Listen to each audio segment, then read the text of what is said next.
And we're live. Check my things here, make sure everything is good to go. All right. I think we are. No, we got the cat in.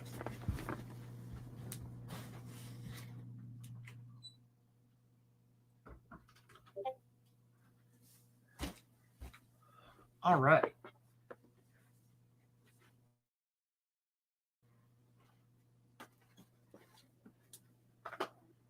I actually decided maybe today would be a good topic to go through some of these things that I have. These handy little things. Hello, everyone. I am Crusader Jackaran. I see Niraj is in the chat. My co-hosts are both preoccupied, so they aren't available right now. So it's just me. And we were going to dive deep into this topic, but since they're both out and it's just me, we're going to be good with just kind of focusing in on a little bit, one specific thing in this category, if you will. And maybe next week we'll go through more detail of what we were going to do today. Right now, I am looking at spellbook cards. I've gotten these over the years, and they have like little. If you don't know what the spellbook cards look like, they are like playing cards, but they have the spells and the details of the spells for Dungeons and Dragons 5th edition. So I haven't opened these. None of these are open, and so I'm gonna let's open the Druid spell cards. Everyone knows I like druids. So I'm going to open these and take a look at them. And basically the idea of these spell cards, the idea of them is you can, instead of articulating or shifting through the book for, hey, I'm going to cast this spell, you can open up your spell card here and just drop it down. You can have all the spell cards that you learn and memorize. You can have them at the ready. And it's much more efficient than looking for the page and bookmarking 500 different pages and finding out what spell you're trying to cast, and then you have to read the text and everything. I'm hoping this is old, because I don't know, but I'm going to check. I hope it's old. The reason why is because they'd made an update, quote unquote, to the spell list, and much to my frustration and annoyance, they were like, hey, we're going to change and fix. I'm sorry, that's what they said. They said we're going to fix, quote unquote, several spells, you know, to balance things out, to make things good. And of all the spells, they decided not to fix. They decided that, what is it? Commanding. Why am I drawing a blank on what it's called? That's going to kill me. Give me a sec here. I'm going to look that up. Stupid spell. It's like arguably the worst spell in 5e. And it's absolutely a shame that it's like, I'm of the mentality, make everything good. Just make everything fun. Let people have fun. It's a warlock spell. Save, it's fine. Where is it? And it's a cantrip. True Strike. There you go. True Strike. So instead of fixing True Strike, let me explain what True Strike does. True Strike, it's a divination cantrip. Cast time, 1 action. Range, 30 feet. Component, just sound. So this is where the devs are looking at this like, wow, this is a pretty good cantrip right out of the gate. It's really good. It's strong. It's powerful. Its duration is a concentration, and it's for up to 1 round. So, okay, all right. You extend your hand and point a finger at the target in range, so they have to be within 30 feet. In range. Your magic grants you a brief insight into the target's defenses. On your next turn, you gain advantage on your first attack roll against the target, provided that this spell hasn't ended. So basically, you start your turn off, and that's it. That's everything. Basically, it's your turn. Dungeon Master's like, hey, Jack, what are you going to do? And I only have 2 actions. I have movement, and I have my action. So I say, all right, I'm going to, which your action can be used to cast a spell. I'm going to cast True Strike. And that's my turn. The bad guy then turns to look at Jack and is like, hi, I'm going to attack you. He attacks me. And then depending on the rules or concentration, typically people go with the rule of to break concentration, you have to do a fortitude or constitution check. The DC is 8 plus the damage dealt. So if the target does 18 damage, well, then it's 26. The DC is 26. If the damage is 6, then the DC is 14. So, all right. Then you roll, and if you make the 16 or the 14, then you maintain your concentration. All is good. If you roll a 13 or a 12 or a 5 or a 1, you lose concentration, and you just completely lost your action. That entire action you just did, completely lost. Done. And then it comes to your turn again. What are you going to do? Well, obviously, I'm going to attack now because this guy is trying to light me up and kill me. Now, I could be dumb and decide I'm going to True Strike again because I really want this next attack to have advantage. Now, I haven't explained what advantage is. Why would you want advantage? Advantage is basically you roll 2 attack dice. All right, 2 d20s. You take the greater of the 2. So if one is a nat 20 and the other is a 8, you automatically get the nat 20, even if the first roll is an 8. All right. So usually this is a good thing to have advantage. But the problem with True Strike is its goddamn concentration mechanic. Okay, that's the main problem I have with it. Like, it should just passively, boom, your next attack, you gain advantage. That's what it should do. That's it. The concentration part of it is what screws it. Or make the action cost movement. Make it cost movement. Be like, all right, casting time is 1 movement action. Boom, done. Problem solved. Okay. So yeah, this is the problem with True Strike. And the wisdom of Wizards of the Coast were like, this spell is perfectly fine. It doesn't need any changing. It doesn't need any modifications, nothing. It's working as intended. And they did decide that there was another spell that, at face value, it's okay. It's not bad. It's an okay spell. But they decided that it was too powerful. It seriously needed to be knocked down a peg or two because of just how powerful this spell was. And let me find it. Actually, you know what? Maybe that'd be a smarter idea if I were to show you guys. Let me bring this up. Yeah, I'm learning how to do this streaming stuff. Here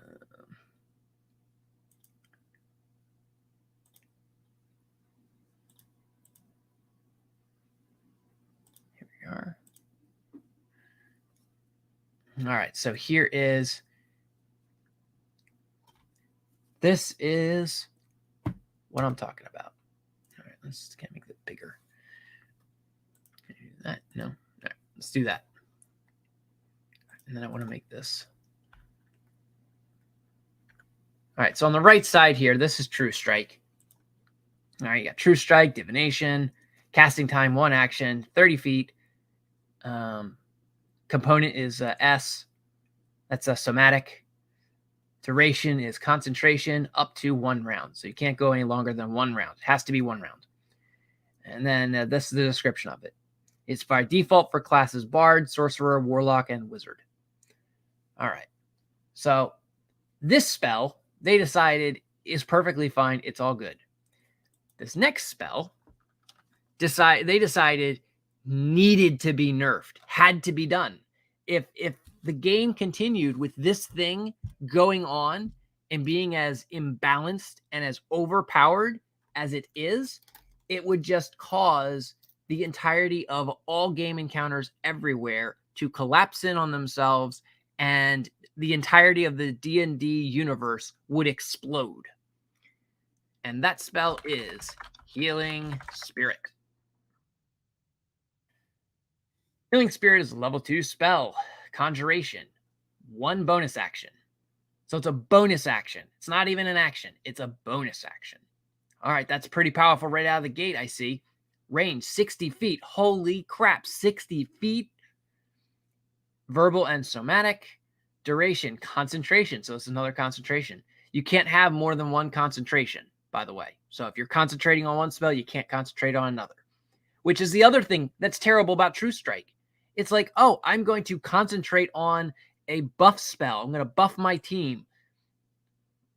But I'm going to cancel my buff for my team to give myself advantage on my next attack. Not this attack, my next attack. Why would you do that? There's no reason. Stupid. All right. So here's what it says. This is the updated version, I believe. I'm pretty sure this is the updated version. So you call forth a nature spirit to soothe the wounded. The intangible spirit appears in the space that is a 5-foot cube you can see within range. The spirit looks like a transparent beast or fae, your choice. Until the spell ends, whenever you or a creature you can see moves into the spirit space for the first time on a turn or starts its turn there, you can cause the spirit to restore 1d6 hit points to that creature. No action required. So the gist of that is you walk through it or you stand on top of it, you get healed. The spirit can heal constructs or can't heal constructs or undead. The spirit can heal a number of times equal to 1 plus your spell casting ability modifier, minimum of twice. After healing that number of times, the spirit disappears. As a bonus action on your turn, you can move the spirit up to 30 feet to a space you can see. When you cast a spell using a spell slot of 3rd level or higher, the healing is increased by 1d6 for each spell slot above level of the 2nd level. All right. Now, let me see if I could find it in my cards here, because that's a pretty good spell. I underestimated it personally until I got to see it in some serious good use. And I was like, holy crap. Oh, here, I'll give you some spells to contrast it to. Healing Word. A creature of your choice that you can see within range regains hit points equal to 1d4 plus your spell casting ability modifier. Okay, that's a pretty good one. That's a 60 feet bonus action. So same one as this, but it's 1d4 and no concentration. And it's a one shot. Basically, you cast the spell, you spend the spell slot. This, you concentrate and it stays for up to 10 rounds. I have Goodberry here. Goodberry heals 1 hit point. Not bad. It's just, heals 1 hit point. It also has the other effect of make it so that you don't have to eat for 24 hours. You don't have to eat or drink. I also like these cards. These cards I'm feeling, they're like made out of like a hard like plastic. the entire thing. It's not like your typical playing cards, which are made of like paper. These things are made out of like a hard, rubbery plastic. Dark vision, enhanced ability, fine traps, flaming blade, flaming sphere, gust of wind, heat metal. Heat metal is nasty. That could be really nasty. Invisibility, lesser restoration, misty step, moonbeam, pass without trace. Pass without trace is fantastic.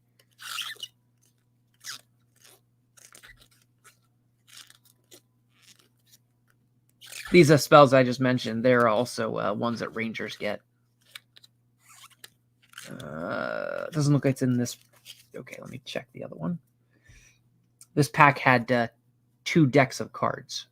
So druids get a lot of spells because they're a primary spell casting class.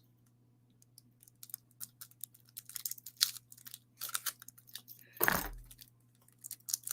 don't know if you can hear the crackling.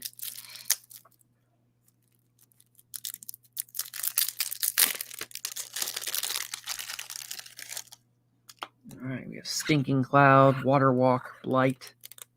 Some of these are sticking together because they're laminated. Okay, let me double check them. Water Breathing.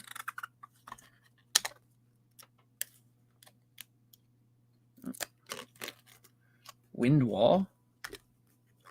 Blight Fusion. Conjure Minor Elementals. Yeah, a lot of these are like stuck together because it's like they vacuum sealed it. Water, Nation, Dominate Beast, Freedom of Movement. That's a fantastic one.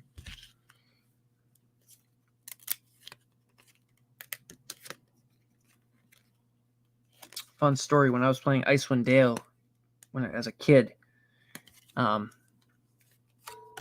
think it's the second Icewind Dale, they had a sword that granted freedom of movement, and it made my paladin zip across the battlefield like a freaking Jedi. Polymorph, Stone Shape.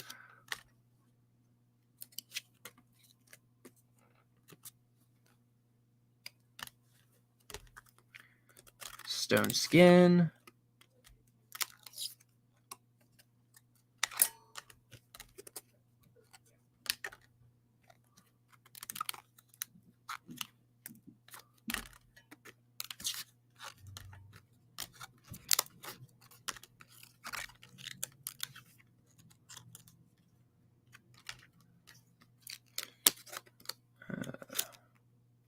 Insect Plague. Pass Wall. I don't even know what Pass Wall does. I didn't know that's a thing.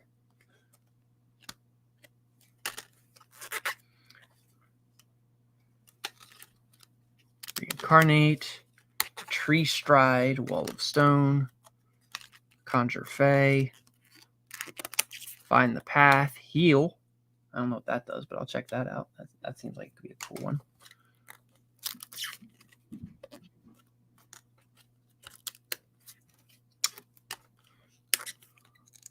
Move Earth. Hero's Feast. Hero's Feast is a good one. I'll put that aside. Talk about that one in a moment here. Firestorm. Windwalk. I wonder if these are doubles. If there are doubles among here. Regenerate. I don't know what that does. I'll check that out too. Mirage Arcane. Plane Shift. Reverse Gravity. That sounds fun. Could also be screwed up. Control Weather. Earthquake.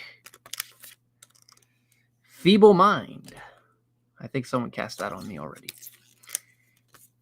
Tsunami. Ooh. I'm having like World of Warcraft vibes here.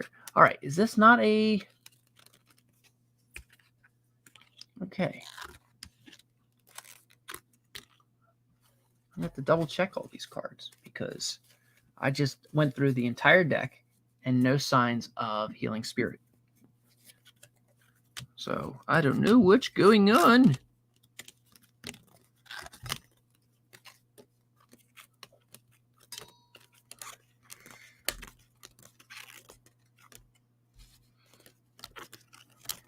But you know what I'll do?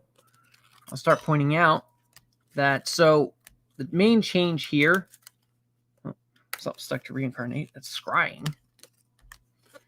The main change here to this is, let me add it here. I want to say this is the part that they added.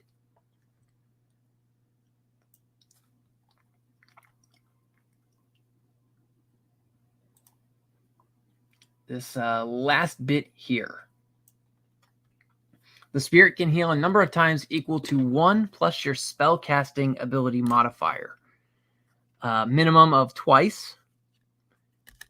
And after the healing and that number of times, the spirit disappears.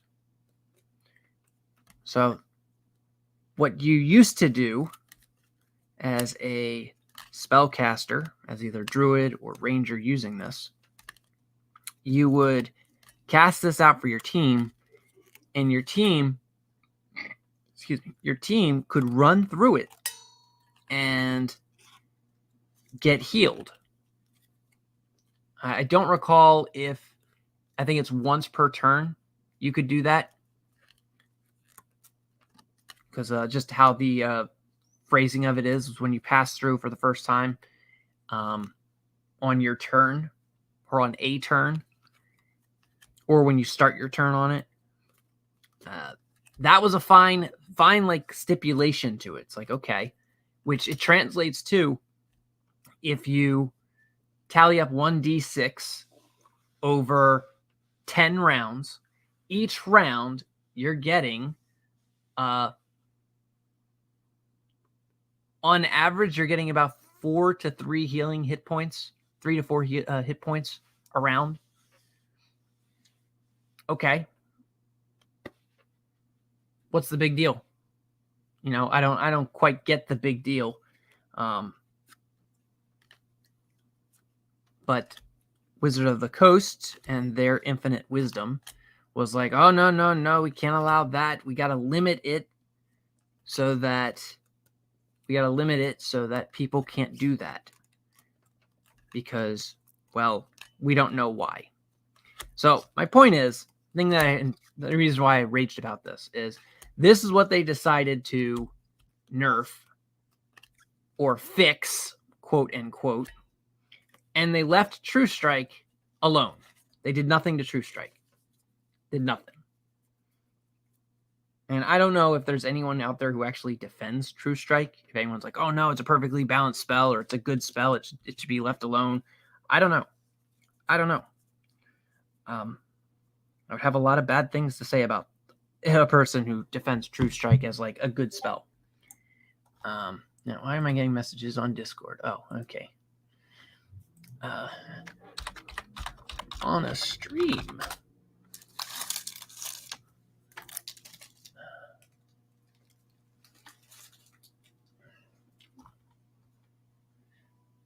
Okay. All right, so got Good Berry and Healing Word here. I already did them. Oh, wait. Let me put those back in the other deck. Reincarnate. Or regenerate. Not reincarnate. Regenerate. What does that do? 7th level transmutation. 1 minute. It's a touch spell. Verbal, somatic, and material. Prayer, wield, and holy water. Duration 1 hour. You touch a creature and stimulate its natural healing ability. The target regains 4d8 plus 15 hit points. For the duration of the spell, the target regains 1 hit point at the start of each of its turns, 10 hit points each minute. The target's severed body members. Okay. Fingers, legs, tails, and so on, if any, are restored after 2 minutes. If you have a severed part and hold on to it, the stump, the spell instantaneously causes the limb to knit to the stump. All right. That seems like it's a pretty fun spell. All right, let's look up Hero's Feast.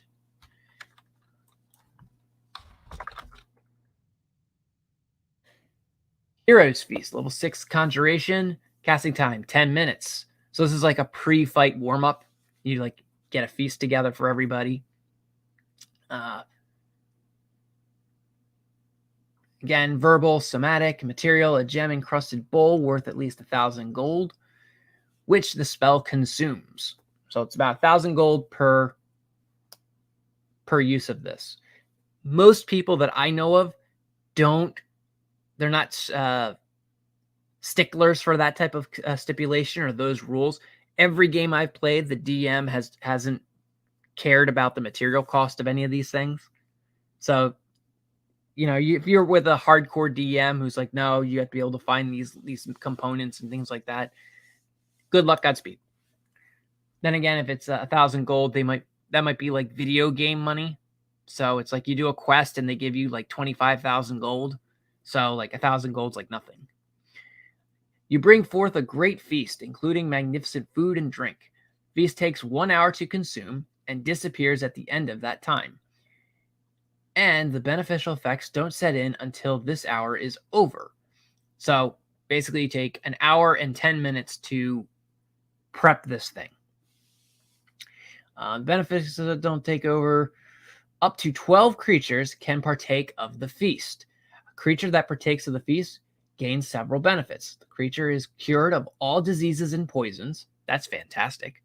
Becomes immune to poison and being frightened. So they're immune to fear. And makes all wisdom saving throws with advantage. Its hit points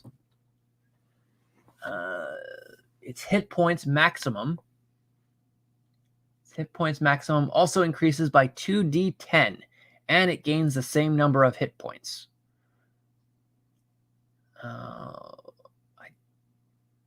Okay. Yeah, so basically you buff your hit points by 2d10, and you're just increasing your max health. That's it. These benefits last for 24 hours. So in 5e, 24 hours, that could cover 2 long rests. Actually, wait, 2? No, 3 long rests. That could cover 3 long rests. A long rest in 5e is 8 hours, if I recall. All right. All right, so that was Heroes Feast. What's this next one? Heal. Let's see what Heal does.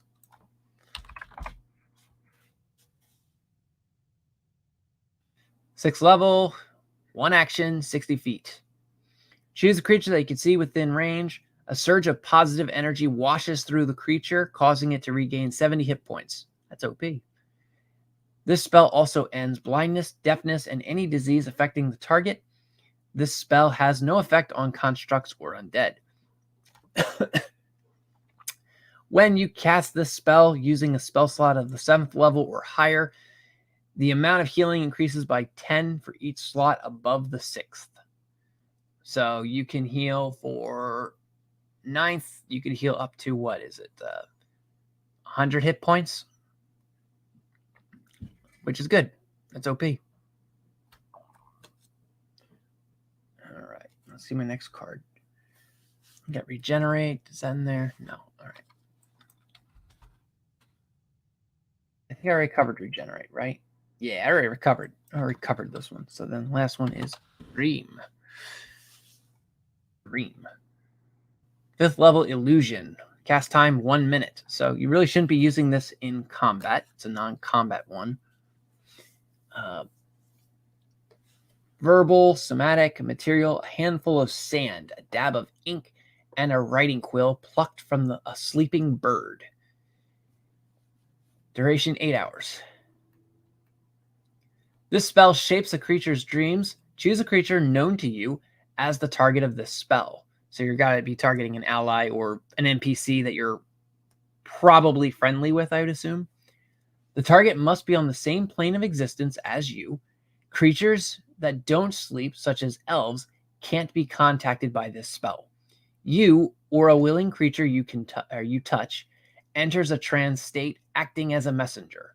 While in the trance state, the messenger is aware of his or her surroundings, but can't take actions or move. If the target is asleep, the messenger appears in the target's dreams and can converse with the target as long as it remains asleep. Through the duration of the spell, the messenger can also shape the environment of the dream, create landscapes, objects, and other images. The messenger can emerge from the trance at any time, ending the effect of the spell early. The target recalls the dream perfectly upon waking. If the target is awake when you cast the spell, the messenger knows it and can either end the trance and the spell, or wait for the target to fall asleep, at which point the messenger appears in the target's dreams. You can make the messenger appear monstrous or terrifying to the target. If you do, the messenger can deliver a message of no more than 10 words, and then the target must make a wisdom saving throw. On a failed save, echoes of the phantasmal monstrosity spawn a nightmare that lasts the duration of the target's sleep and prevents the target from gaining any benefits from that rest. In addition, when the target wakes up, it takes 3d6 psychic damage. If you have a body part, lock of hair, clipping from a nail, or a similar portion of the target's body, the target makes its saving throw with disadvantage. Oof. That's pretty nasty. All right. That's pretty nasty. I wouldn't want to piss in their cornflakes. All right.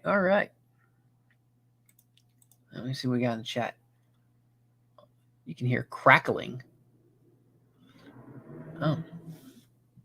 All right. Oh, yeah, the crackling was probably from the plastic I was opening.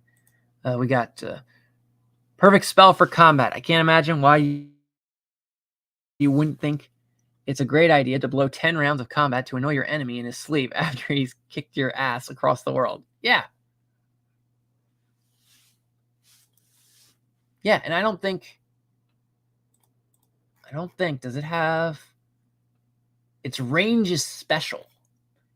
So effectively its range is, so long as you know they're on this plane, that's its range.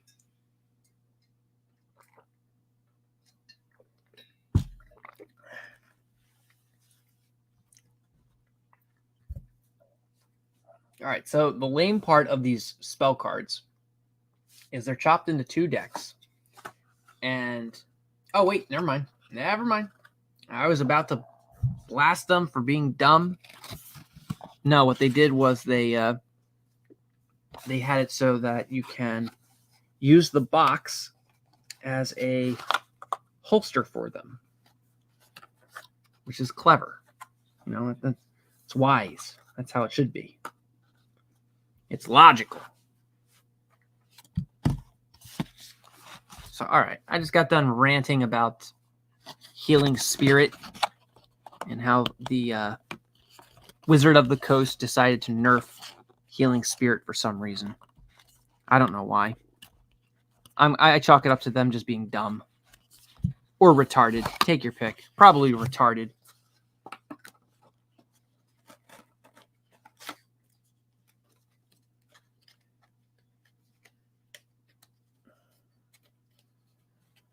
Try to get these cards back into the thing here. We're going to talk about is one of the things we were going to talk about is supplemental material like cards, game maps,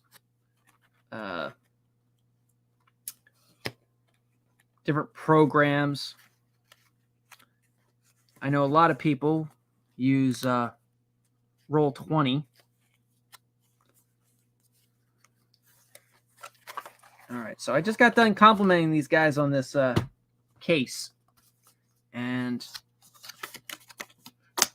I'm having problems putting this stuff back in. So, Wizard of the Coast, get your shit together. Fucking amateurs.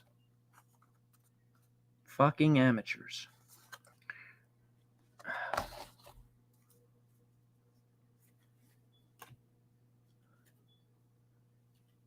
Maybe I put too many cards into one deck. It has to be perfectly even. because why would you want it any other way?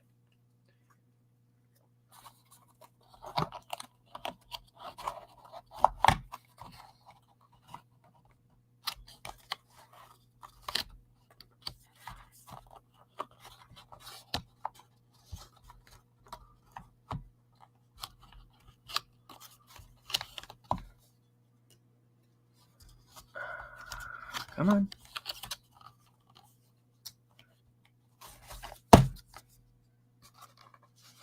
All right, I think I got that done. Let's see if the other one will fit.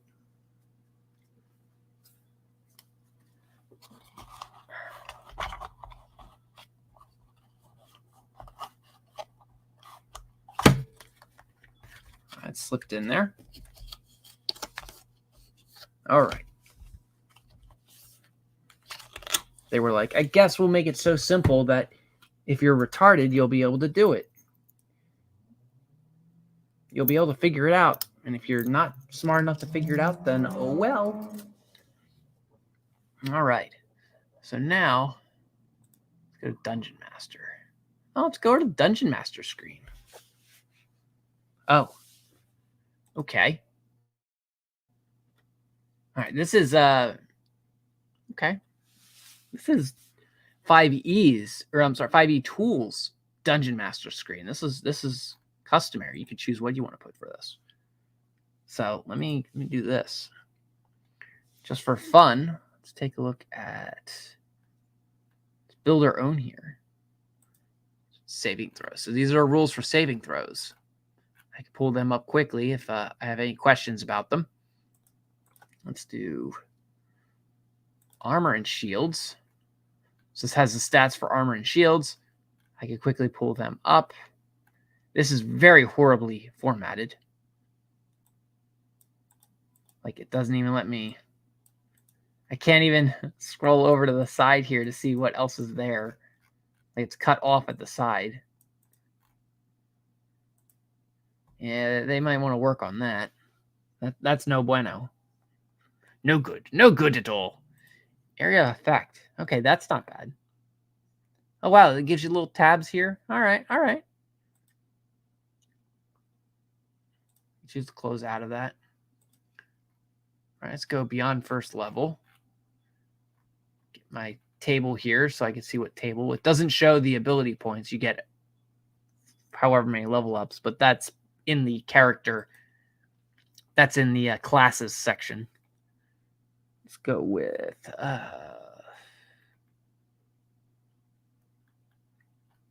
resting. Let's put resting in there. So you can get the rules for resting. And what you do basically is you set this up.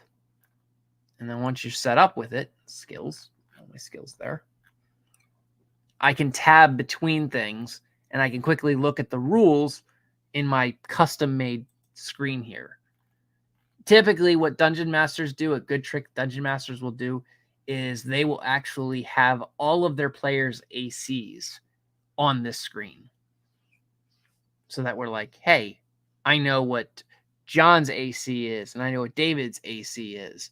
And this guy is going to be engineered and designed to take out John, and this other guy is going to be engineered and designed to take out David.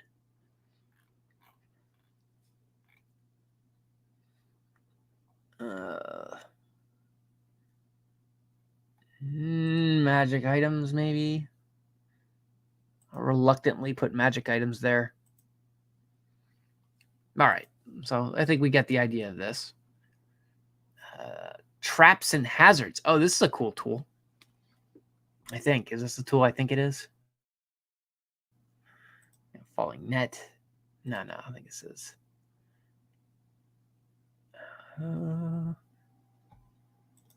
Maybe it is. One of these tools have a cool thing where it homebrew.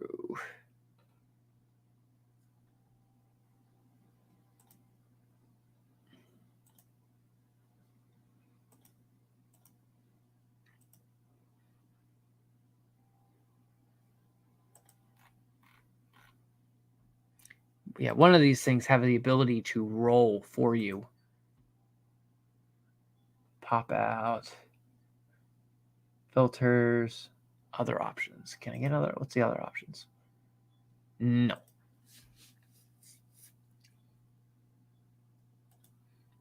Rules.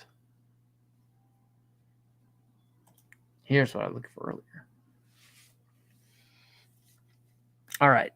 So the main thing we were going to talk about, well, I guess the main thing would have been the Dungeon Master's Handbook and the Player Handbook.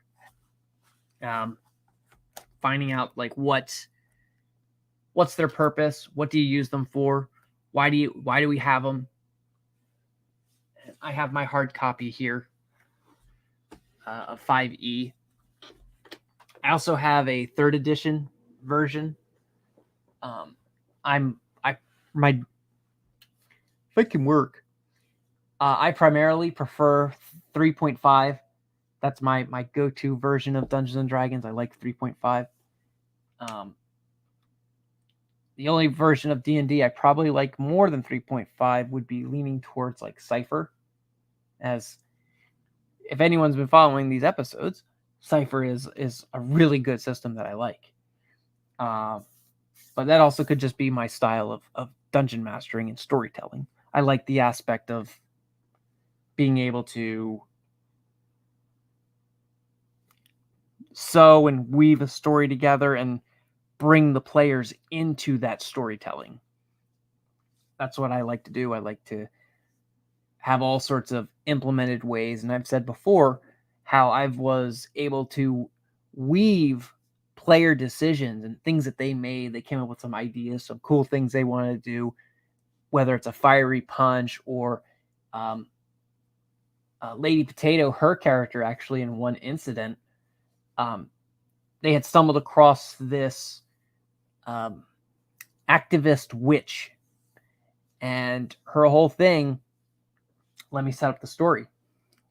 So what had happened was there was this mine, and the mine had several cave-ins, and people were dying from it.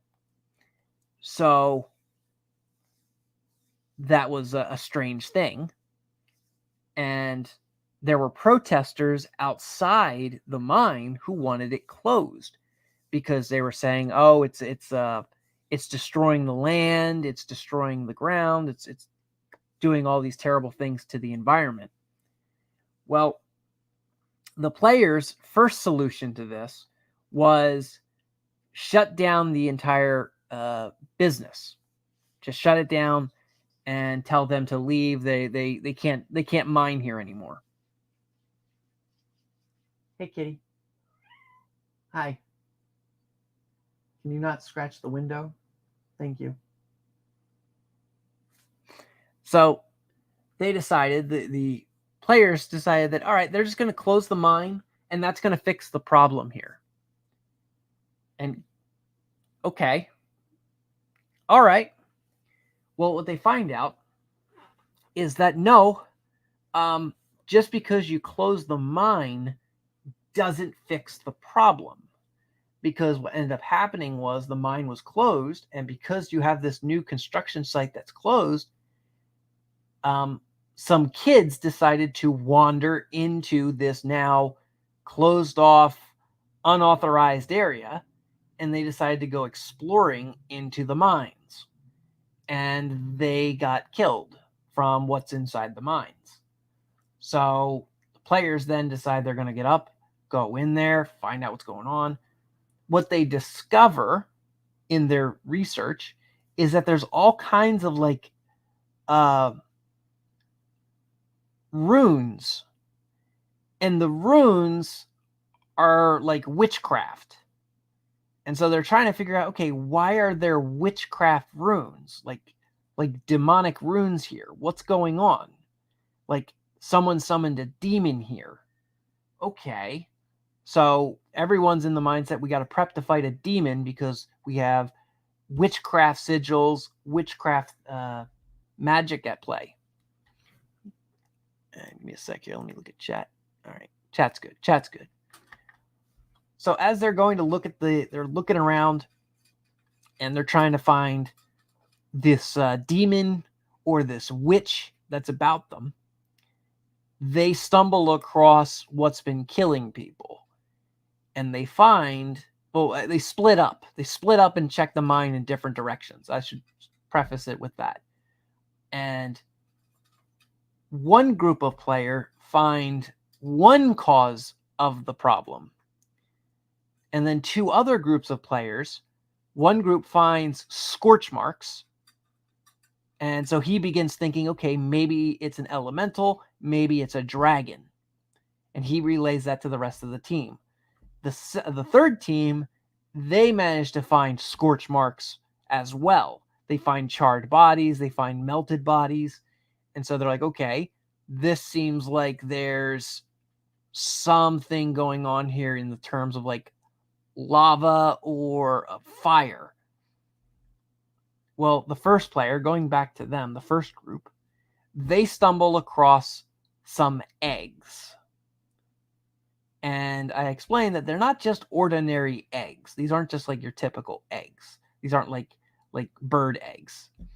These are like molten fire eggs. So the one player who has the ability to, well, as far as the players know, he is pretty much invulnerable. He can take bullets directly.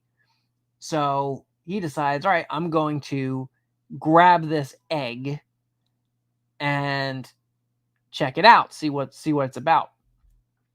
And that's when the other players manage, or I'm sorry, when he goes to grab the egg, another one of the players decide they're going to set off an explosion in the mine.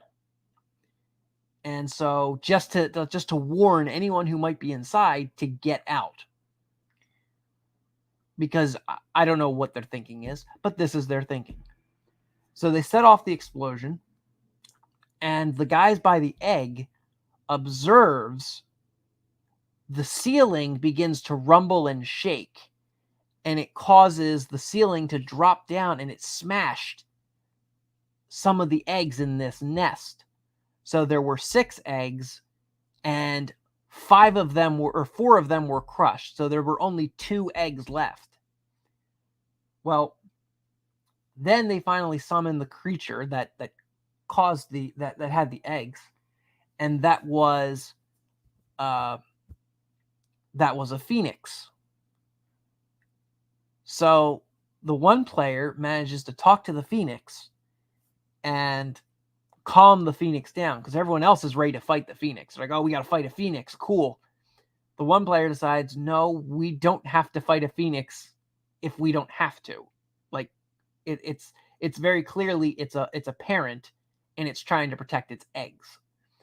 So they talk to the phoenix, and they manage to calm the phoenix down. The phoenix explained to them that she and her kids, her eggs, were located deep into the core of the mountain, and they plan to just rest there for however many hundreds of years until they're ready to come out. So they're just like, we're good. We were good deep down in the crust of the earth and just sitting there in the volcanic warmth. Something brought us up into here, and now my eggs are dying. Now I'm under attack. So I've had to ward the people away, tell them, get away from my nest. And they aren't listening. So the party says, all right, here's what we'll do. We'll work together, and we'll send you back down deep into the volcano, and you'll be fine again. You'll be safe. No one's going to mess with you. Well, she agrees. She says, okay, that's fine. I accept, so long as my eggs are left alone. All right, they do that. Well, this leaves them with a problem. That they still have someone who is powerful enough to bring the phoenix from below the earth, below the mountain, into the earth's core, bring the phoenix up to the surface or into the mountain. And this is what led them to realizing they had a witch to deal with, and they had to hunt down this witch. Well, the one player, she decides she's going to hunt down the witch. She actually manages to find the witch. And when she finds the witch, she finds out that the witch is one, uncooperative. I'm not sure if she was quite a minor. I think she might have been a minor. It was for sure she was a minor for a while before meeting the players. She was, before she became a witch, like she became a witch or joined the witch coven that she was a part of at like 13 or something. So by this time she was like 18 or so, or 17 or 18. I don't remember which, but that was a point of contention for the player character, because it's like, this is a kid and they don't know any better. They're over here getting involved in summoning phoenixes and such. And so she was trying to understand why this girl even did that.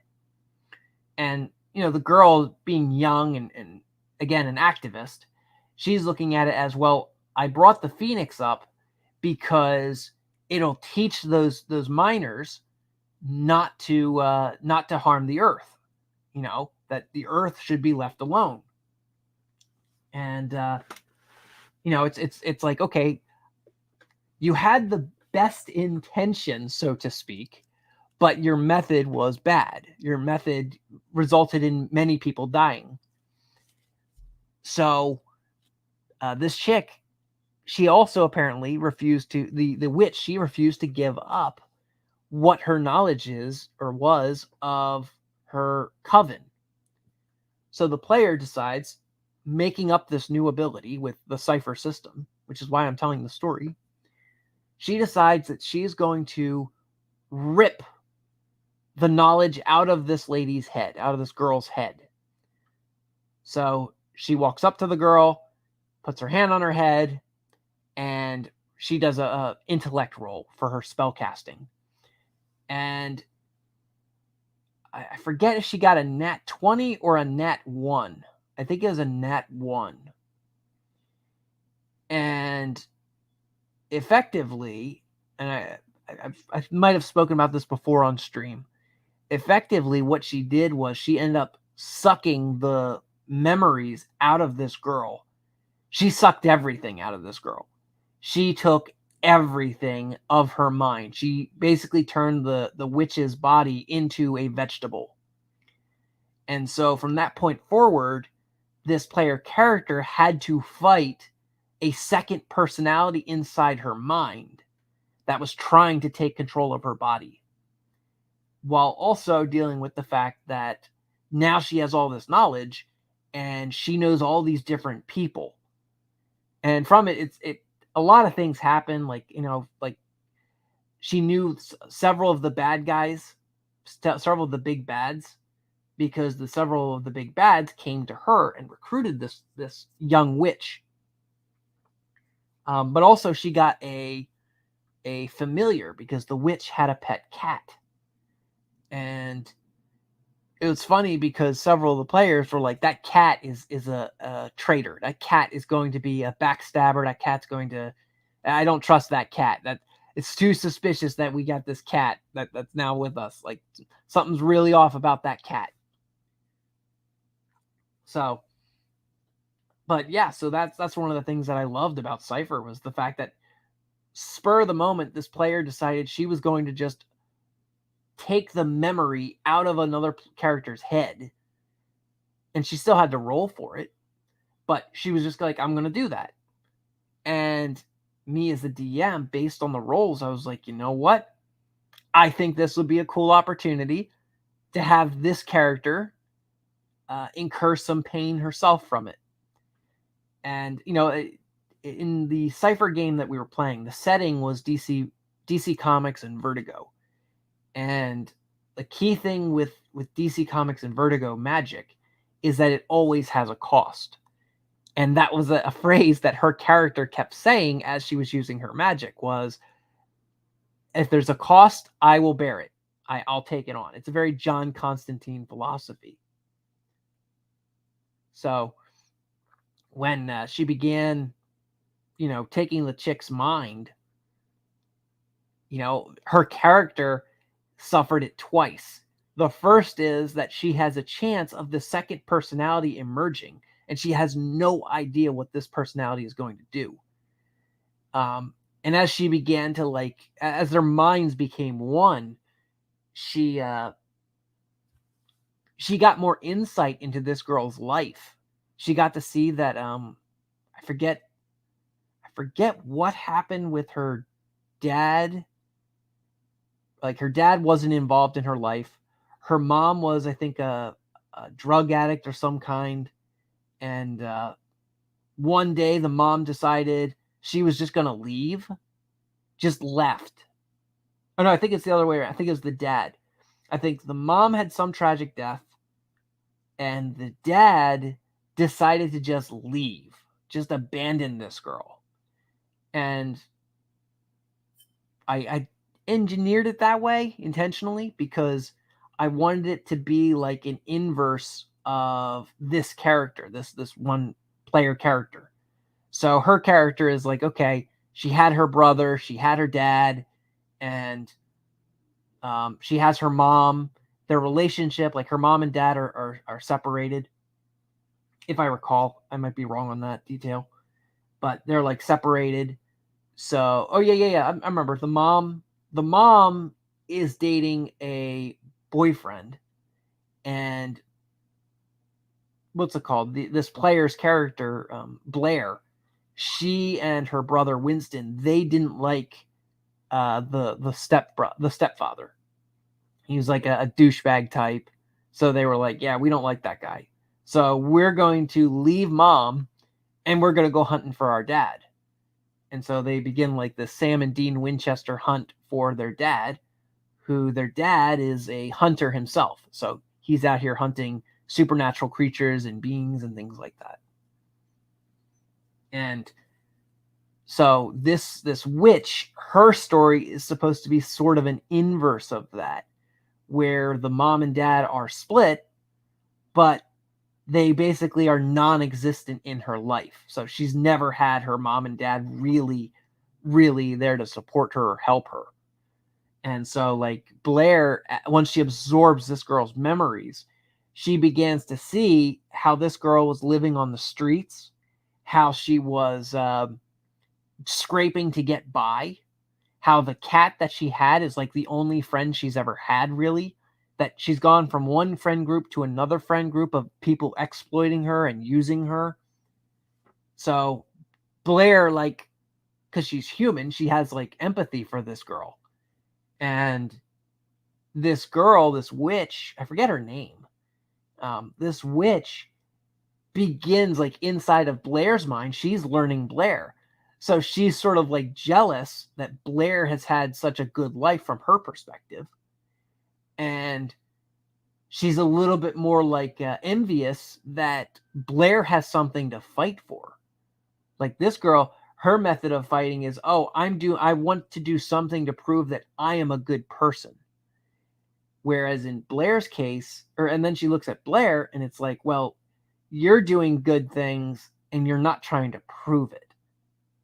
Like you're just doing good things. So it's a duality and a complex situation for her that she's trying to like figure out what's the best thing to do and how should she operate. And so there were a few times which caught Blair off guard where this witch had given her advice like, hey, do this. Otherwise, we're both going to die. And so Blair, against her better judgment, was like, okay, I'll do it.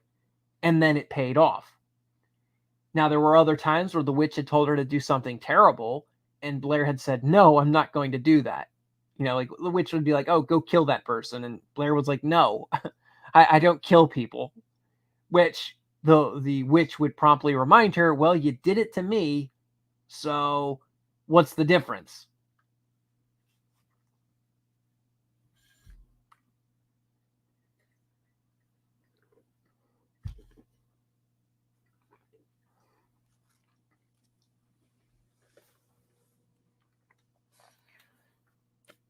That was a pretty big story I just got done telling there. And I was going to start talking about the Dungeon Master's Guide. I was going to talk about that. I'm debating do I want to keep going down that road, or do I want to just keep talking cipher stories? Because I like those cipher stories. I was actually going through. Maybe I'll do that. Let me get sidetracked here. Maybe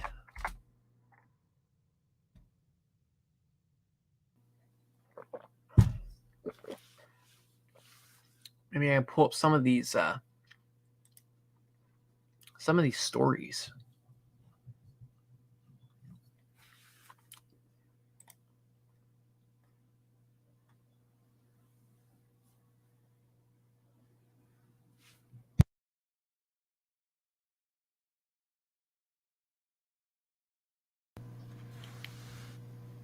My program right now is loading.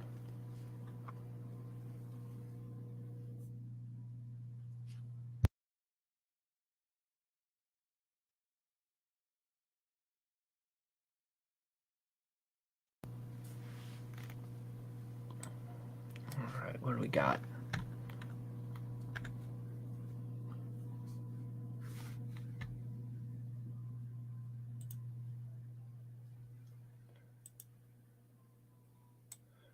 Okay, I'm right now looking at a house.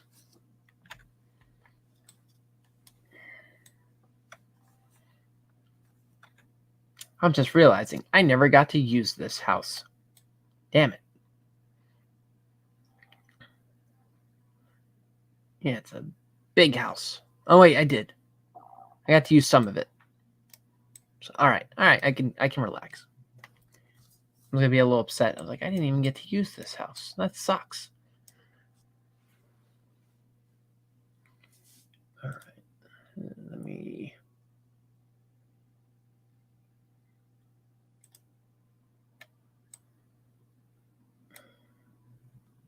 Oh, maybe actually, it might be a fun thing to do. And get all kinds of ideas. Since I'm the only guy on the show today, maybe I'll. I'm like debating what I want to show. Many people we got watching. We got one watching. One, just Niraj. He's listening in. Okay, well, how about I flip a coin? Roll 20.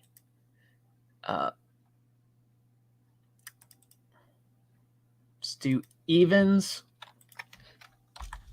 Roll 1d4. Odds. I'll talk about the cards. The in-game cards that I use for Cypher. And evens, I'll talk about the map. So, let's roll and find out. 2. Okay. Okay, so I'll talk about the map.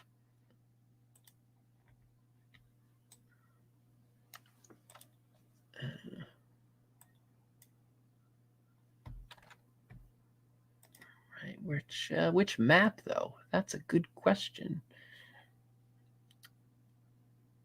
You know what? Let's talk about the first map. Probably a good place to start.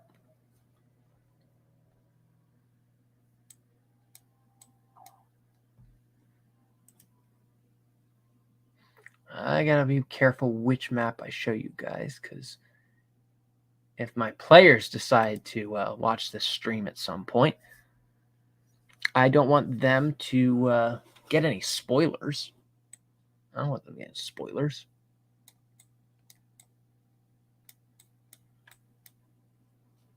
It looks like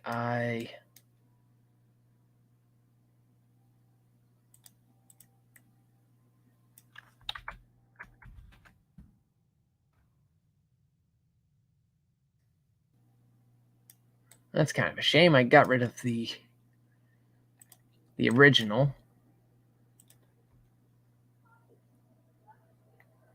Wait, did I? No, I didn't. Doesn't look like it. I did not. All right, sweet. All right, so I can show this then. I think. Let me check it. Yes. Okay.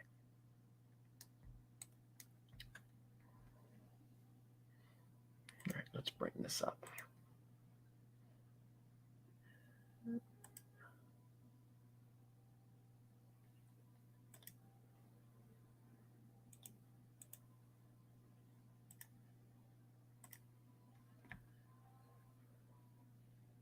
Right. How does that look? All right. There we go. Let me close this. All right, so here is my map.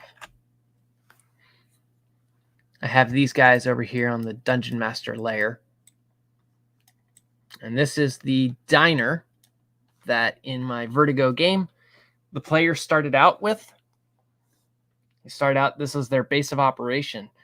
On the surface here, you have like an old country club like diner in the middle of nowhere, middle of the desert.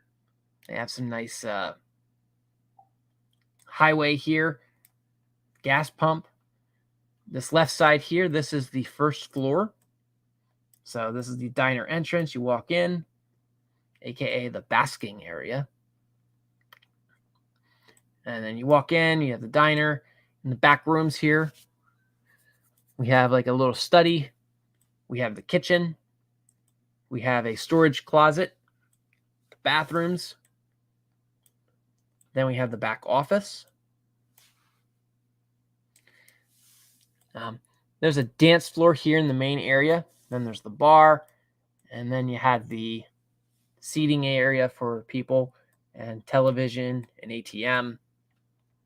And if you went up the stairs here, right here, it would lead you to this area here, the second floor. This second floor could technically go up into a third floor, but none of the players really got that far. And then what they would do is they'd have these rooms that they could, the players would stay in as their occupied space. And with their occupied space, they this is typically where they relax, do their thing. If there were any guests, like say Superman came to visit or John Constantine, they would settle into one of these rooms along the way in these areas.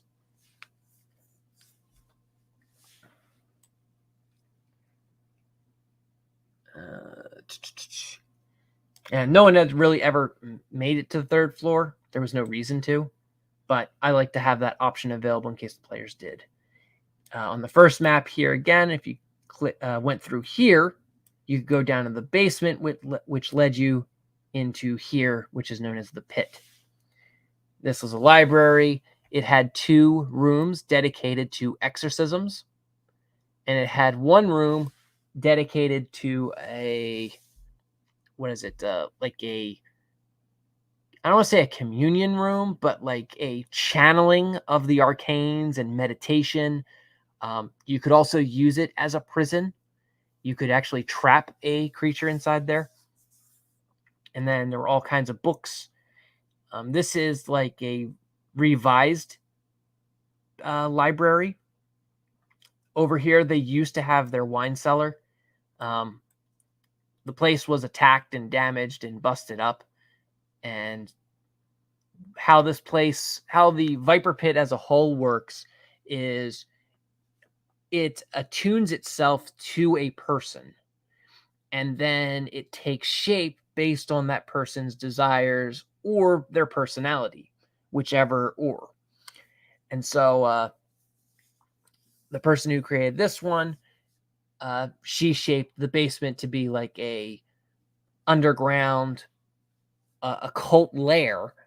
And then the upstairs here is the front, it's the face. It creates a dining area where pretty much it looks like a legitimate business. It operates like a legitimate business.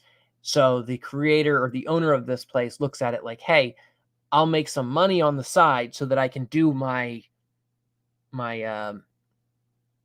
supernatural occult shit elsewhere. And so, yeah, she fortified the basement. The basement has all kinds of magic abilities. Cell phones didn't work in the basement because of the powerful magic and the barrier. If they had someone they needed to hide from someone else's magic powers, they would put them in the basement because that would be their only way they could hide someone, because of just the magical warding and things like that. Like they could hide people from angels, they could hide people from demons, they could hide people from scrying and witchcraft. The basement had the most powerful wards protecting it. Also, it's why if they wanted to do an exorcism, they would want to do it in the basement, because even if the creature gets out, they wouldn't be able to escape the basement. They'd still be trapped in the basement, as a demon or an angel or whatever creature. If it were like a Yeti or something, it could get out. But if it were like a magical or supernatural creature, it would still be trapped. All right, so this is the old pit. So let me show the reborn pit. This is where we ended the session off. I gotta be careful here because I don't want to show off too much. So yeah, so we have the front here. This is the parking lot. Get the highway. I cut off over there because that's not necessary. All right, so we got the parking lot. This is where they park their cars. It comes in through the front door. And the new owner, which is Blair, the team's spellcaster, she is the new owner. Based on her personality, the place took on a green or emerald theme. It took on the personality of a nightclub instead of a diner. The diner itself it did get attacked by the bad guy occultists. They burned it down and destroyed it. And they had thought just by burning it down and destroying it, that would be enough to deter the players into giving up. And I gave them a choice at that point in the campaign. I was like, okay, the campaign can end here if you guys want. Or we can keep going and you guys can strike back at the bad guys and try to beat them. So the players all agreed, we're going to strike back and we're going to try to beat them. So they didn't quite succeed. They accomplished sort of their plan. The bad guys didn't get to do their whole orchestrated plan, but they did accomplish something. What, the players didn't know. They couldn't figure that out. But the result of that created what you see here, where the new Viper Pit is like a nightclub with these private rooms. It has these little private rooms to the side here. It has observation booths where you can observe through the walls and you can see the peep shows that are going on. Has a manager's lounge where they can observe and see what's going on either side of the building. Has a kitchen. Has a kitchen up here.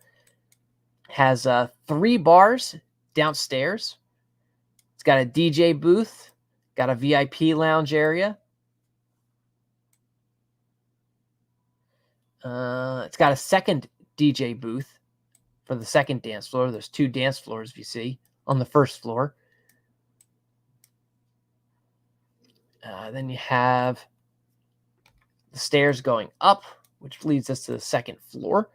The second floor brings us to a 3rd dance floor, a 4th bar, as well as plenty of seating. This is also where several of the players can this is where guest bedrooms are, I believe. That's what this is intended for. It's for guests. And then the third, okay, this is the basement. So the basement here, this is for employees. This is employee access. It has the wine storage, like per usual. It has a employee bar, employee lounge with television. It's got some dining room arrangements for celebrations and, you know, I guess you could say company events. Then it has the library. This is more expanded upon.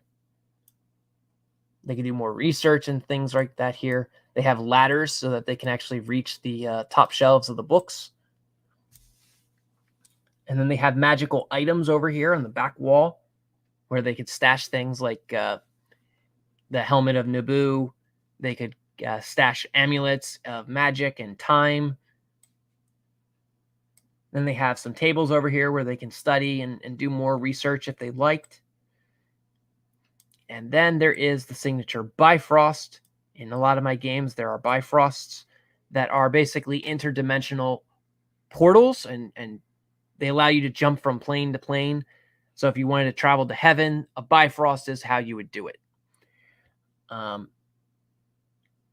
And yeah, so this room with the Bifrost is also doubling up as their prisoner storage. If they want to do exorcism and things like that, this is where they would do it. Also, it's sort of like a de facto like security post. So they have a TV here and a couch, like a luxury couch that if you were stuck on babysitting duty, you could trap someone in this room and they're not completely bored with something to do. And yeah, so this is the lair that I designed and engineered for my players. This is engineered for the Viper Pit. And this is like I said, it's a supernatural base. It's supposed to be the operation for these guys to do all sorts of their occult magic stuff and also be like a source of a steady income and give them a good front because of the nature of it being so weird, like a nightclub with like a snake theme. The outside world is sort of like, I'm not so sure I feel comfortable with this place. You know, not so sure I feel comfortable. But that's also what's cool about it is that, all right, we look weird from the outside, but no one can do what we can do. And everyone understands that we are supernatural hunters, or we're people that deal with things that can't be explained by science. And, you know, in my opinion, that's cool. That's good. This sets up a fantastic dynamic for everything. Fantastic dynamic. I'm just noting now, where the hell is Blair?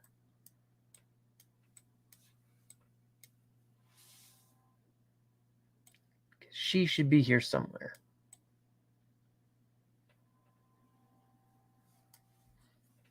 Oh, let me grab Blair and throw her on the table.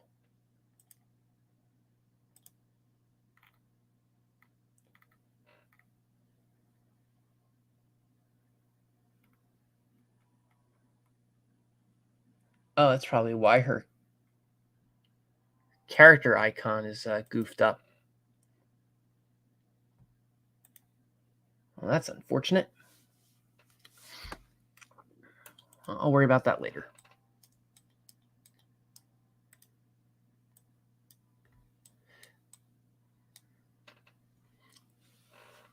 All right. So now let me see if I can find...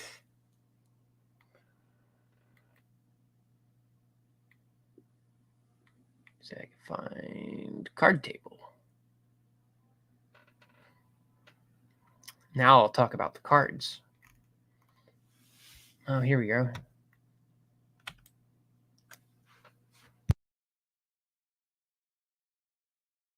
So this was a card game that they were all tempted into playing. I'm going to move these guys to the side.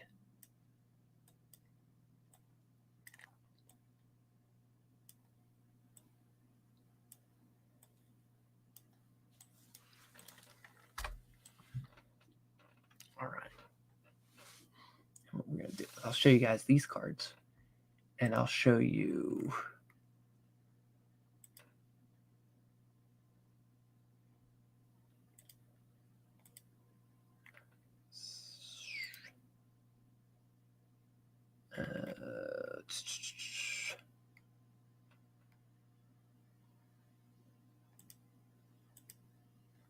No, here we are.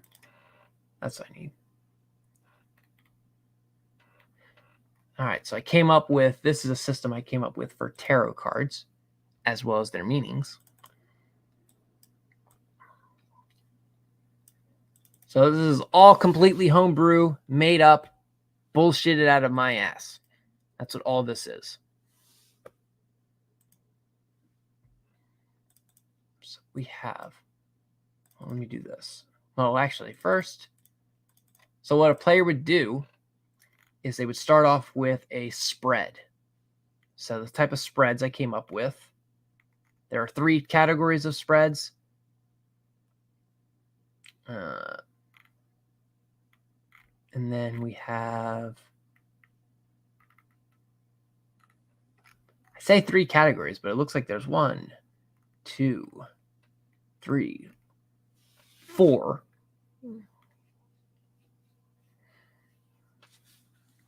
This one should be like a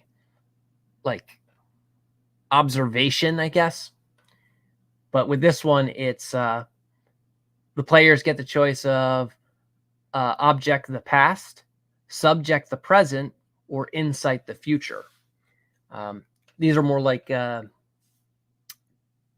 divination, I think would be the technical D&D term for it.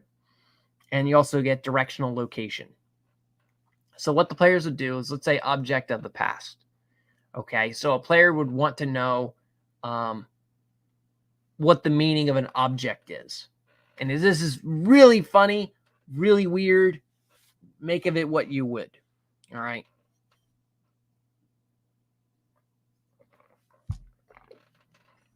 And this is where, like, being a storyteller, being able to craft a story, this is where it becomes really good and really fun.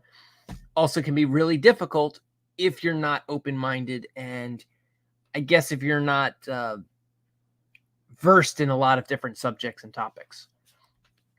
So let's see. So draw order, we do past, event, outcome.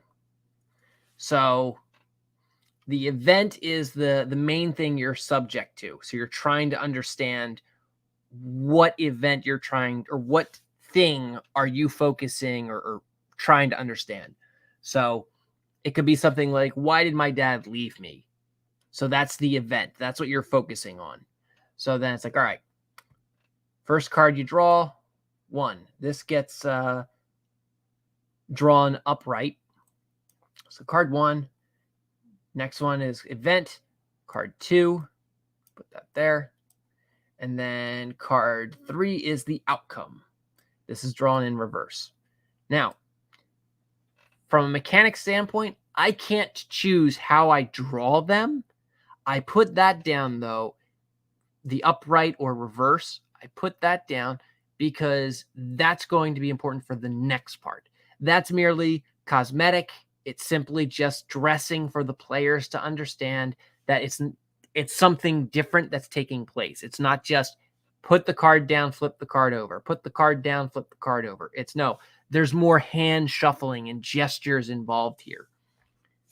That's the idea. All right, so object of the past is what we're talking about.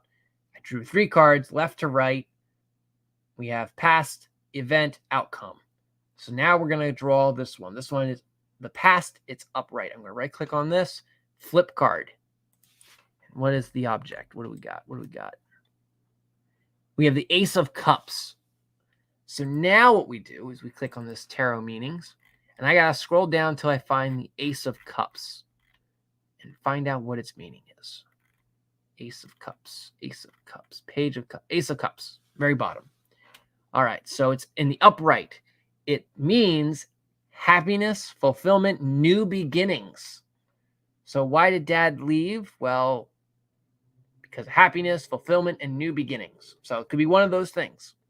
New beginnings is the more likely reason. He was starting a new point in his life. All right, then we get event, upright. We right-click on this. Flip the card. We get the King of Cups. probably should have shuffled the deck. But let's see what the King of Cups does. He's in the upright. Because of good advice, creativity, wisdom, reliability, tolerant. So why did Dad leave? Because the start of a new beginning. It was either good advice or creativity. It was his wisdom. He looked at it as he had to leave. It was for the best of you. You know? Depends on, as you as the writer, as the storyteller, how do you want to weave this into the character you're talking about? So an example of Winston and Blair, this would be a great draw. It's like, why did their dad leave them? Because as I said before, they both set out to find their dad. Well, their dad left because he went out hunting monsters.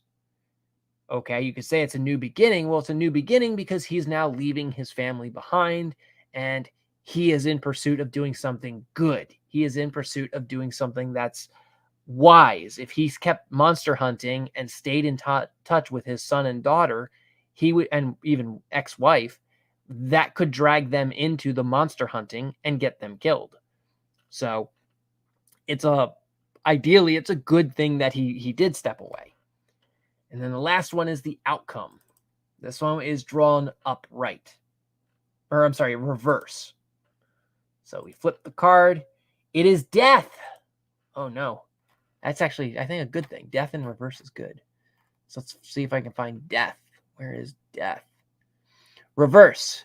Resisting change. So we have a contradiction here. So the event is resistance to change.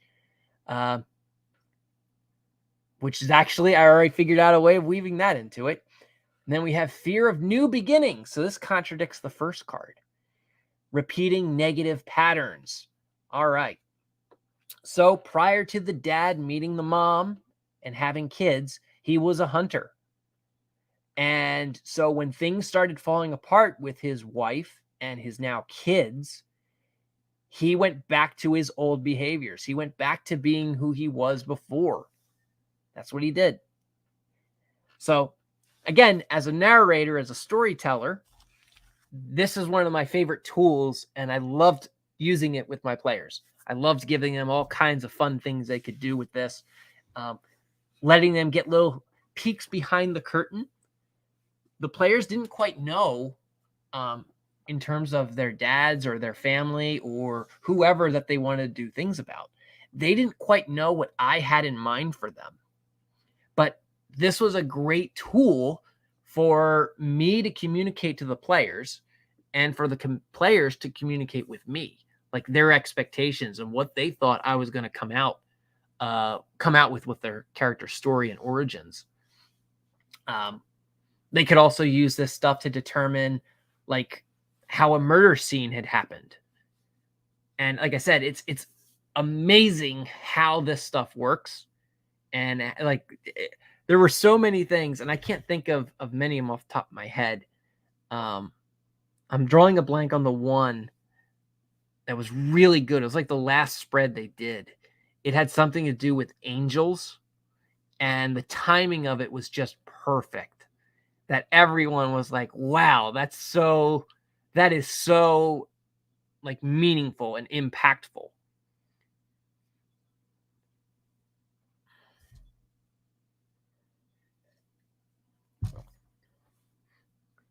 So it's kind of creepy to some of the players that how well this thing can land on their perception of the truth or what they wanted this character's story to be or whatever contextually applies to the story in that moment.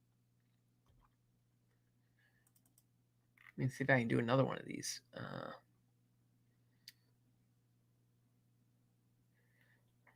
Let's do a spell casting one. So one of the things I would do is I'd let them choose a spell cast. So you have defensive spells, offensive, elemental, and maledict. Maledicts are debuffs or buffs. They could be either or. They could be a charm or a curse as they're put. So let's do this. Recall all cards. And then I'm going to shuffle. Shuffle the deck.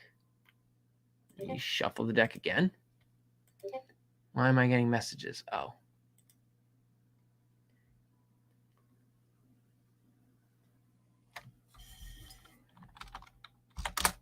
Yeah. All right.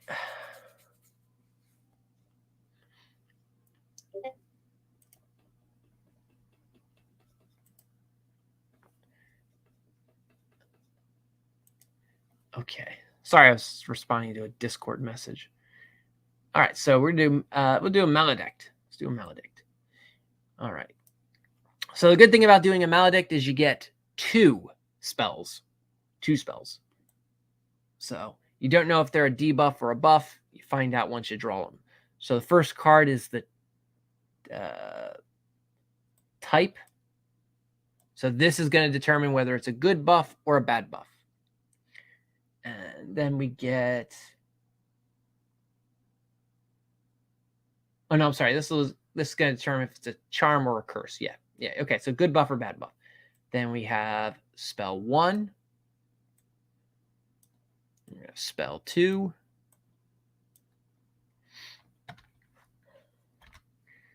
And then we have the power level of the spell. And then we have the cost of the spell. All right. Let me do this. Get this out of my way. All right. So first one we're going to draw. This one is done upright. Flip the card. This is the King of Pentacles. King of Pentacles. All right. What does that mean? Pentacles are down here.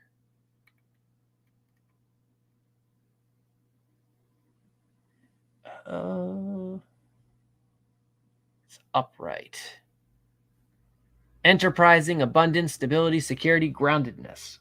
So that would be a positive. So that's a buff. Okay. So I'm going to be telling my players, hey, this is a buff. This is something that's encouraging. It's morale boosting to your allies. And then we got the next one. This is spell 1. So what does this spell do? We're going to flip the card. It is the Page of Pentacles. Okay, that's don't have to do much scrolling. I'm okay with that. This is drawn upright. It means sticking to goals, practicality, loyalty. All right. So for this first one here, this would probably be a nice buff to the player's assets. It would probably make things easier for a player to do whatever it is they're going to do, or reduce the cost of their spells. So you apply this spell to an ally, and boom, it reduces the cost of their spell. In Cypher, it would be called like an edge bonus. So it's like, here you have +1 edge for might. So next time you use your might's ability or spell or whatever it is that you're going to use, you're going to have 1 extra edge, which reduces the cost by an extra 1 point. And then we have, let's see what this next one is. The Tower. This one is drawn in reverse. What does the Tower give us? There's the Star, Hermit. Tower, here we are. In reverse, resisting change, avoiding tragedy, and narrow escape. Delaying what is inevitable. All right, because this is a buff, this is going to take on the persona of it will remove a crowd controlling effect. So if someone gets stunned, they get frozen in a block of ice, or they get polymorphed, they get tied up by some magical rope. The Tower would be your spell to remove that debuff from them. So that's a pretty good one. Next one is, how powerful are these spells? So that's a very important question to ask, because if you're trying to remove a magic rope, for example, if it's summoned by a street wizard, it's not going to be as powerful as if it were summoned by a demon lord or an angel. So that's where power comes into it. So this one is drawn upright. This is Judgment. All right, how powerful is Judgment? That's what we're looking for. Judgment, not justice, judgment. All right. Its power, its number is 17. That's what we judge it based on. So it has a power level of 17. All right, what that means is when it comes to the hierarchy of spells, if it's the higher the number, which the highest is the Emperor and the Empress, there are the Emperor, which is 21, and then the Empress, which is 20. So in terms of power, it is the fifth most powerful. I'm just checking through it, making sure. Yeah.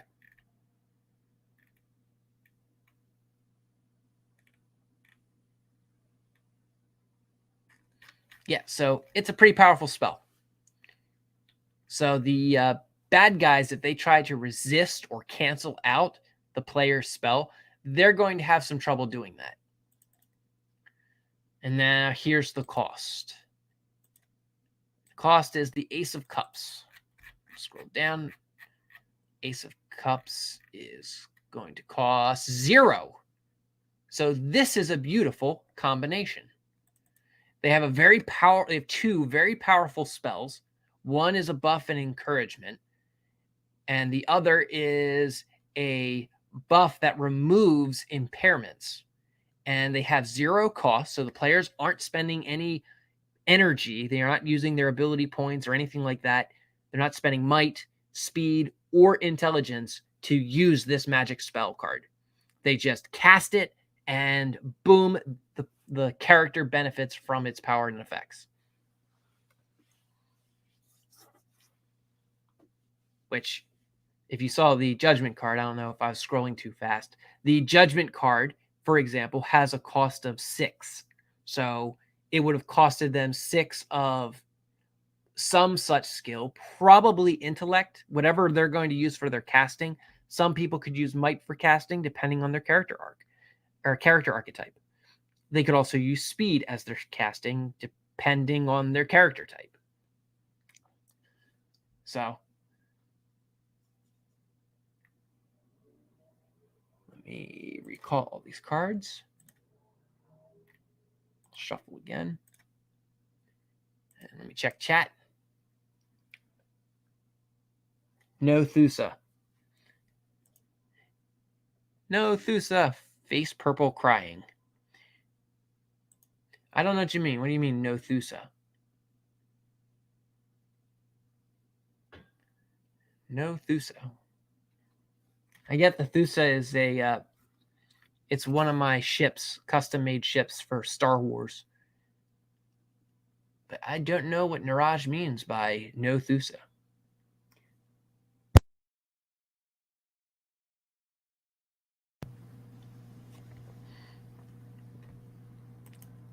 All right, let me see if I can.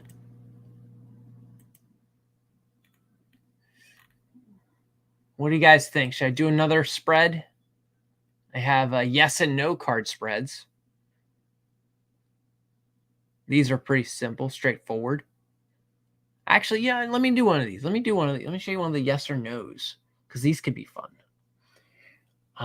There's an absolution spread. Gain a yes, no, maybe, or neutral to a question or more. There's a seasonal impact. Gain knowledge of happenstance by a season. Let's do absolution. So let's read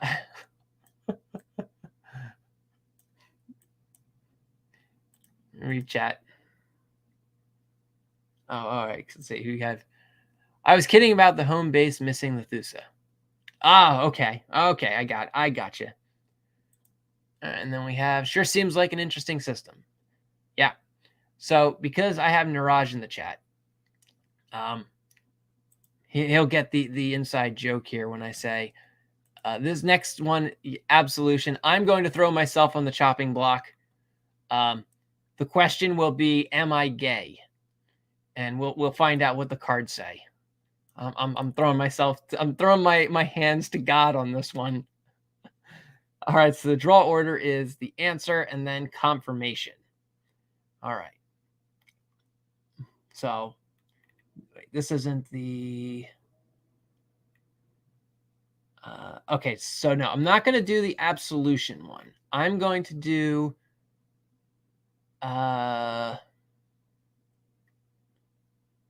Because there's also talk to gods, talk to demons, talk to dead, talk to angels, talk to spirits. And these can be the fun ones. These can be really fun.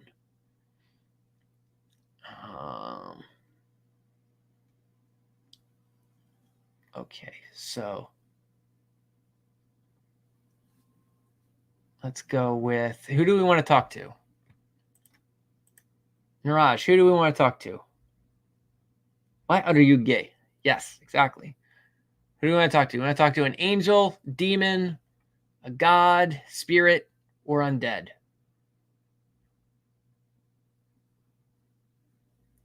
I don't know if Eve, if you're watching, yeah, you could chime in too. Who should we talk to find out if I'm gay? Who would know?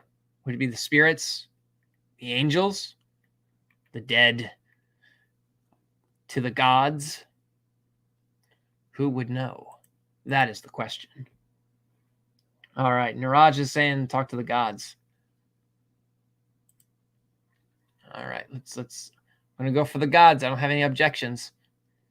Maybe we'll do it again if I don't like the answer. If I get a bad answer, I'll be like, this god doesn't know what the hell he's talking about. All right, so talk to the god, draw order, intent, cost, answer.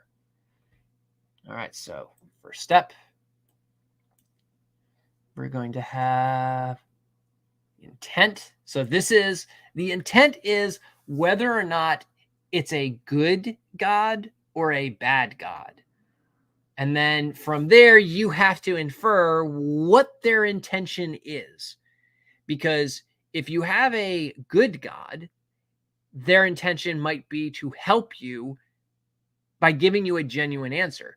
If you have a bad god, their intent might be to torment you, manipulate you, or some other ulterior motive that they might have.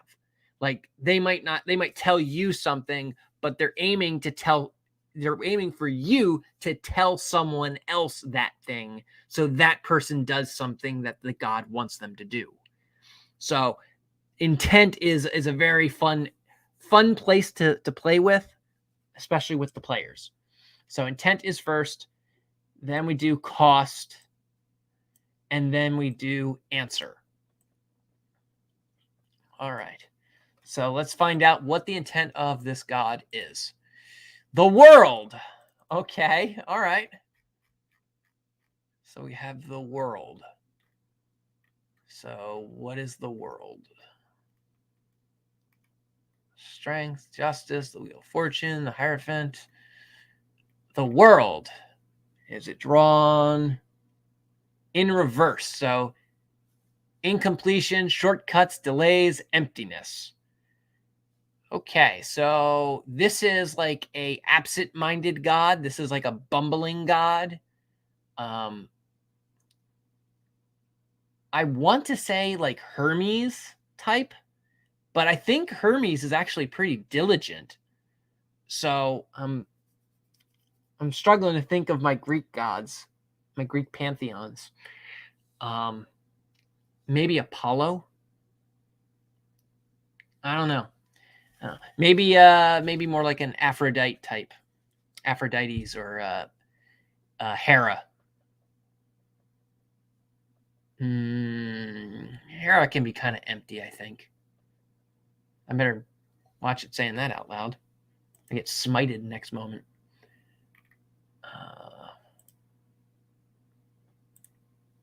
Okay. All right. So, all right. Let's. We have someone who's incomplete. All right, and then the next step is upright. The cost. The cost is the Hermit. I think the Hermit is a shitty cost. No, it's a good cost too. Okay. All right. And then the answer. Oh, so this is going to be a half-assed answer. That's what I'm realizing now.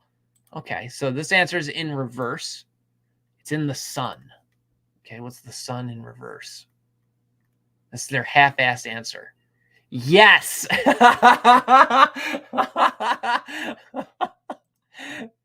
All right, so there you go.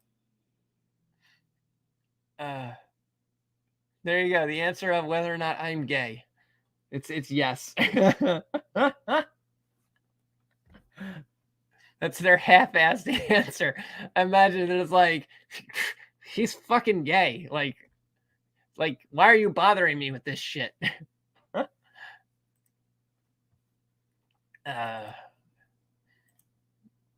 right, so there's our half-assed answer. Our half-assed answer is that yes, I'm gay. All right. Let's find. Let's talk to. Let's talk to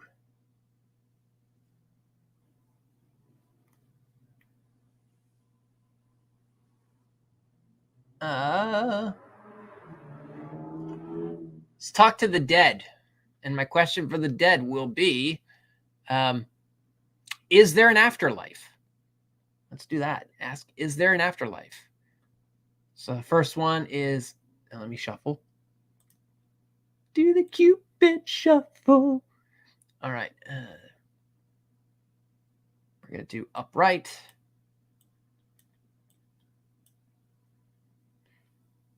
And the next one. First one is spirit intent. Next one is connection. That's how powerful or how strong your connection is before he gets dropped and you lose communication with them. And then the last one is the answer. So is there an afterlife is my question. So the first one is their intent. This is drawn upright. We have, looks like the Queen of Sticks or Staffs. For this, I didn't have a name, so I actually have to go in here and look. Where is tarot deck?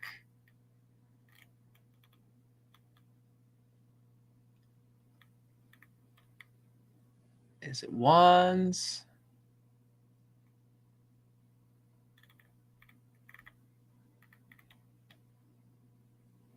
Queen of Wands. Okay. So we have the Queen of Wands. Queen of Wands, upright. So their intent is fiery passion, energetic, and bubbly, self-assured, attractive, wholehearted. Okay. All right. So this seems to be like a genuine undead person we're speaking to. All right. We have a genuine undead. Hear that, audience? We're talking to genuine undead people. Better hide your kids. Hide your wives and hide your husbands. All right, so this next card is the connection. How well are we connected? The High Priestess. All right, is that any good? This is drawn in reverse.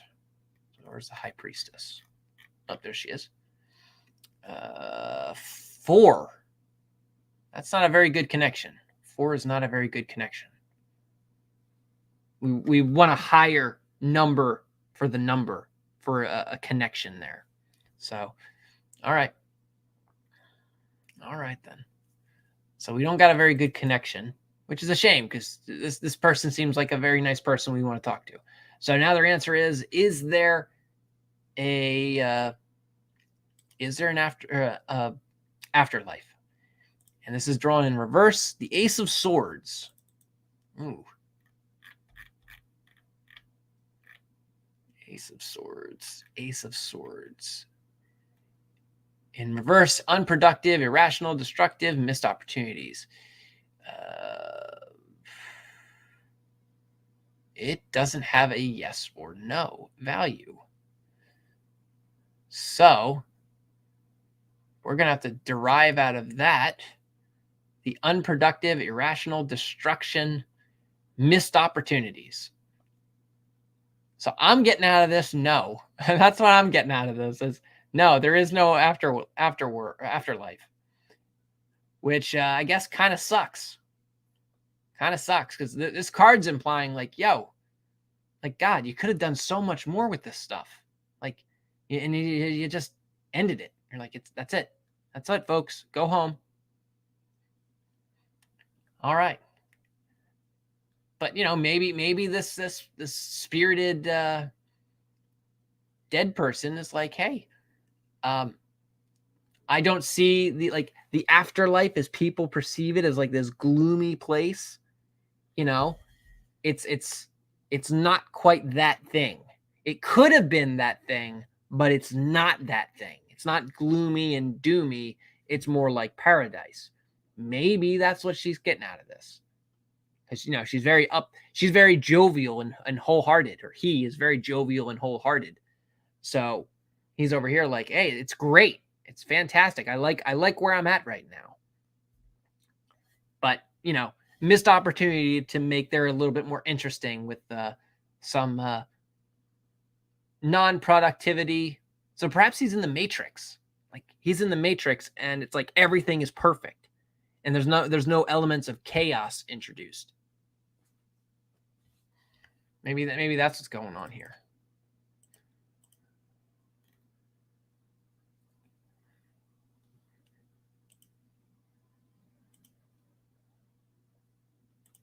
All right. Let me get rid of these cards. So yeah, that's my tarot card thing that I came up with. I might need to redo it. Seeing as some of these, like, they all should have the yes or no's. They all should have like the yes or no's. As far as I know, they're supposed to. So then again, they probably aren't, now that I'm thinking about it. It's probably by design that they don't have the yes or no's. Because you're not supposed to use those cards for yes or no's. You're supposed to infer. You're supposed to understand. Which is also why there's a factor of the reverse and upright.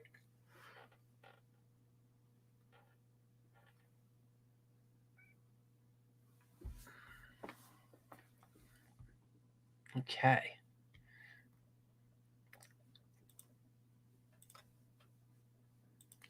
Then I have in here, these are other things you can do with Roll20.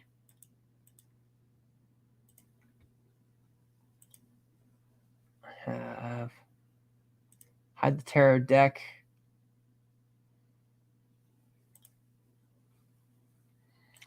I have little poker chips.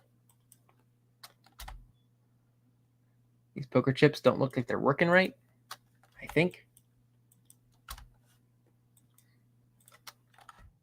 Maybe you have to continue working on them. But and then I have souls. That apparently still needs to be worked on. I have soul contract, and then I have, I guess that's supposed to be a soul.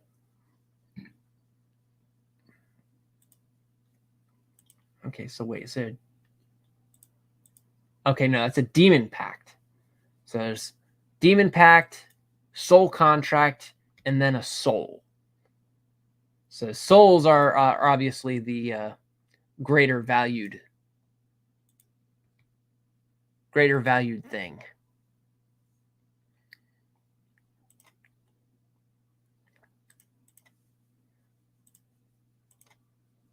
So if you have a soul to put up on the table, that's obviously worth something.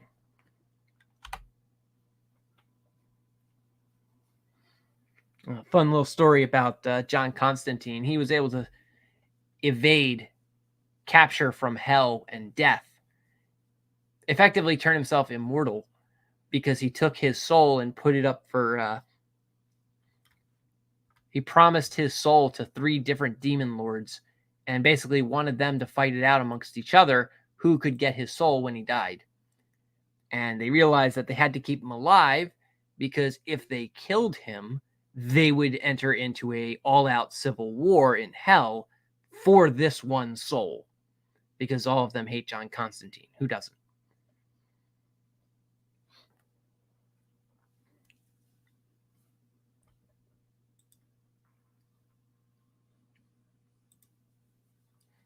Okay.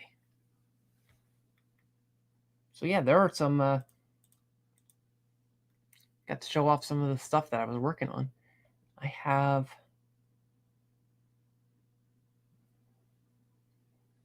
Nightmare Boogie. Oh, that's from, these are from some of the encounters that I've made. Oh, some Claromancy dice. This is something I came up with. Let's roll that. See what that says.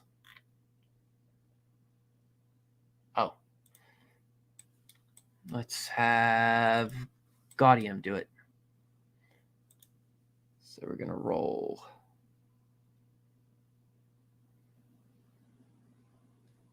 I have it down here.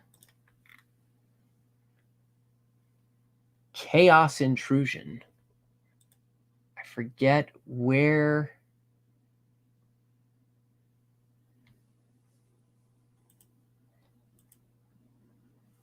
I forget where I put the chart for Claromancy. I don't remember where. I put it somewhere.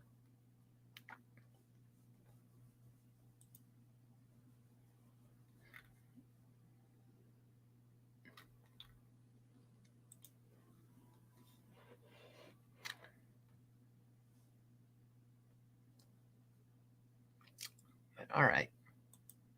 That's Claromancy. What else do I have? Destiny. Destiny is a role I like. I have it different names, but Destiny usually comes down to just a 1d100, and then you roll and find out what happens. You never know. So, okay. Oh, yeah, there you go. You guys get a good picture, get a good look at some of the players in this game. This is Raven, upper left. This is Gaudium. He's not a player. He's an NPC. This is Winston. We got Johnny. We got Looker. And this is Emma. Blair's icon currently doesn't work. So I'd show you Blair, but it currently doesn't work. I don't think I could. I don't think I even have her image saved on my computer somewhere. So that's going to kind of suck. But I'd have to do some digging and see if I could find her image and replenish it, make it work.